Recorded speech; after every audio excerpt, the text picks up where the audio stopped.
Now, out in Charlottesville, we are coming to learn that the governor, he had advanced notice that something was going to happen during the protest. DHS actually warned, because they already knew what was going to happen, because this was all pre-planned, this was a false flag. They already warned the governor that something might happen in this town. And the local authorities, they were warned, and yet allowed it. And we can see right now, they allowed two violence-prone parties into a very close proximity to the protest, and they allowed the events to unfold. Now, the warning issued to the state and city officials was clear that the violence in Charlottesville would come. And when Trump came out and said that, both sides were responsible for what happened, we knew that the corporate media at that point in time, well, they went crazy, and that's when they started coming out saying that, Trump is with white supremacists, he's with Nazis, he's with all these groups, and he's not denouncing these groups.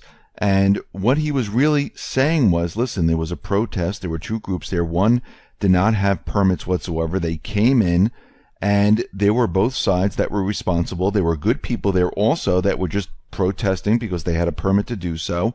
And we can see that the governor really has to take some responsibility for what happened there, because they were warned, the police were held back, and the whole thing really got blown out of proportion because this is what they wanted to happen.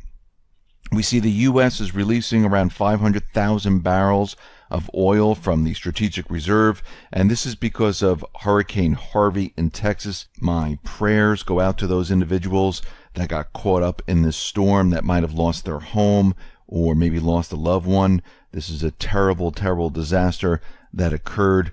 And the reason why the U.S. Energy Department released the 500,000 barrels of oil is because the Port Arthur refinery was shut on Wednesday due to flooding from Tropical Storm Harvey, and they put out around 603,000 barrels per day.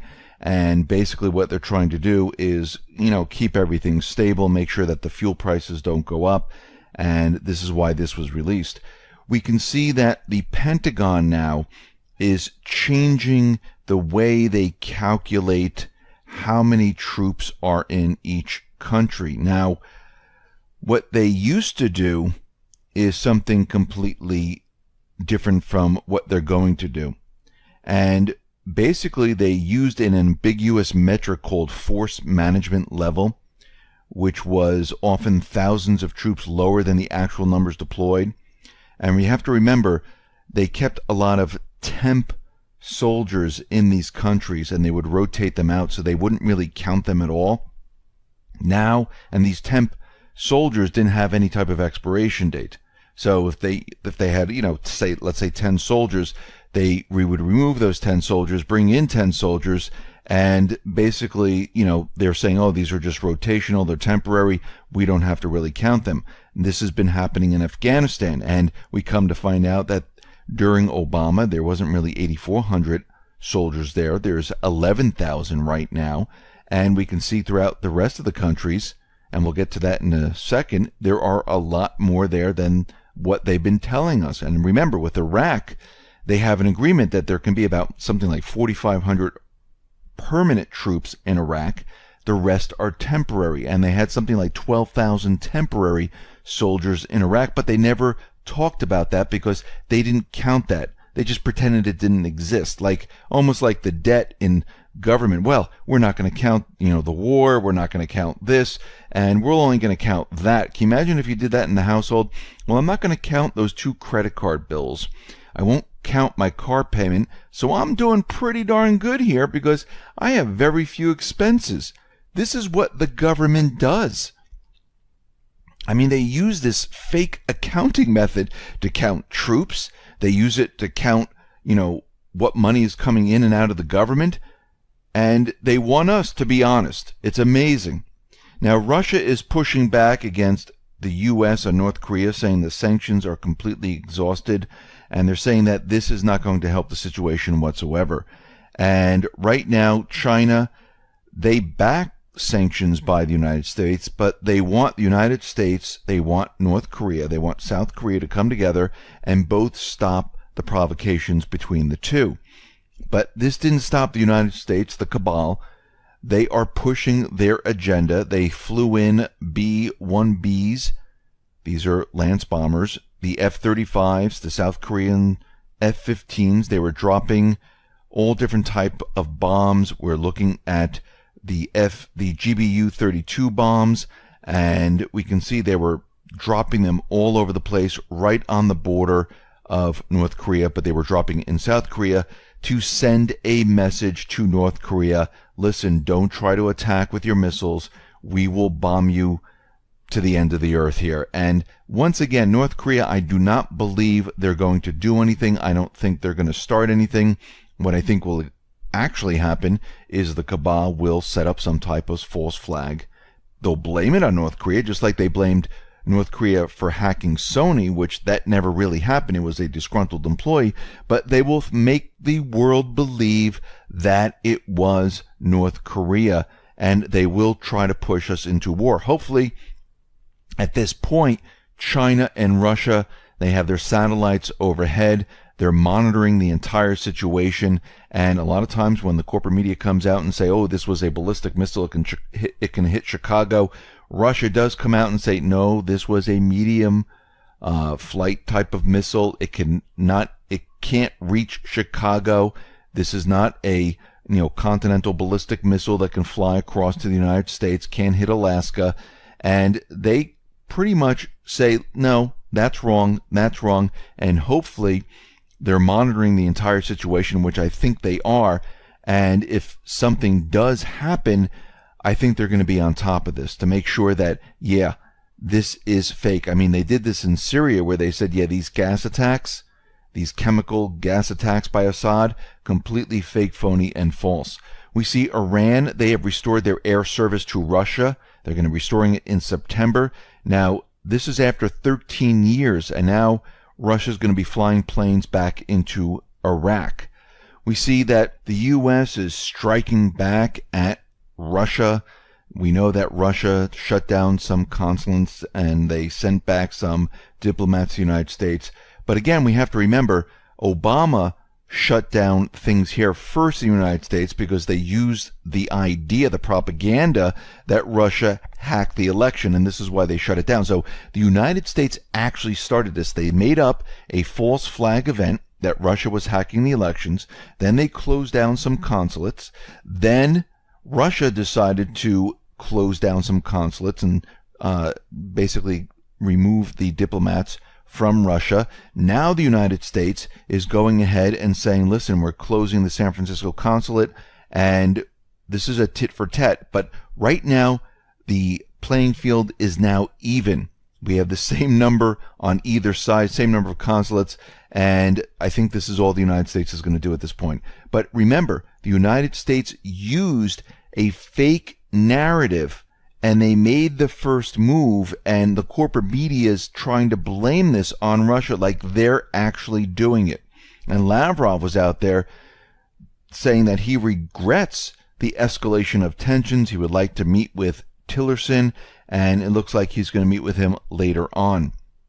We see that Syria right now, they have basically taken over the mountain routes to Deir ez-Zor. The Islamic State can't move anything in or out. And we see that the Syrian army, the Russian army, they are making huge gains in Syria. And we see at this point, this is exactly what's happening. Now, we talked about the U.S. troop numbers in Iraq and Syria, and we're going to see these numbers go up by quite a bit because they're changing the way they count how many troops are there. And I know they said, oh, there's only 350 or 500 troops in Syria.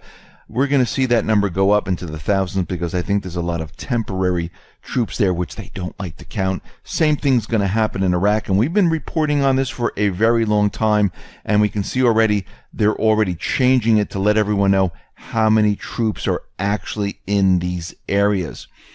Assad was out there, and he's saying that the Syrian army is victorious, and he's saying that all the allies who've been funding these terrorists, these paid mercenaries, well, guess what? they're giving up their support for the paid mercenaries. The funding is drying up right now. Assad, Russia, China, they always knew what was going on in Syria. They knew the United States was in there paying these paid mercenaries with the rest of the coalition forces. And what's happening right now is all these different countries, they're starting to pull back. The funding is drying up, and the paid mercenaries, they are completely doomed. Now, Martin Armstrong, he was out there, and he is a cyclical forecaster, and he accurately predicted the global crisis scenario since the 1970s. And he's just come up with his new prediction here. And from his analysis, he's saying September may well be the month that propels the world into the next great conflict. What is the next great conflict? Well, one, this might be an escalation with North Korea. It could mean war. If there is a false flag event and the United States goes into North Korea, we know that China and Russia, they're not just going to sit by as the United States invades North Korea, because it brings the United States, their military assets, closer to the border of Russia and China. And they're not going to let this happen. And they're going to get involved. And this is why he's saying that this might occur. We also see the economy, where the economy might implode in the month of September and October. And he's saying that we must be on guard for this prime period where we might get into war, the economy might implode, and what they will do, and this is what central bankers like to do every single time, is they like to cover up the entire economic collapse. And it's very easy to do with war. This is why they've been pushing for war, trying to make Russia the enemy all along.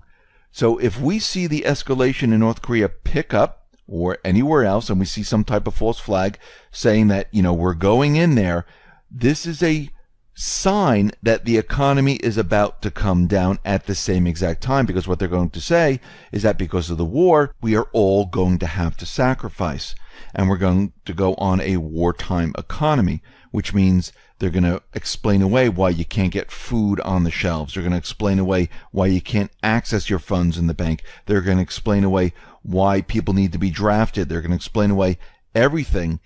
And we can see that this is how the central bankers maneuver into a new economy, because they destroy the other one through war. Not actually destroy it, they cover it up through war. And as all the nations are destroying themselves, the central bankers are sitting back funding all of this. And when everything is said and done, guess what? You need to go back to the central bank and borrow the funds to rebuild everything. And they make a deal and they say, okay, the new economic system is going to be in China. We're going to use the Belt and Road. And the dollar is no longer the reserve currency.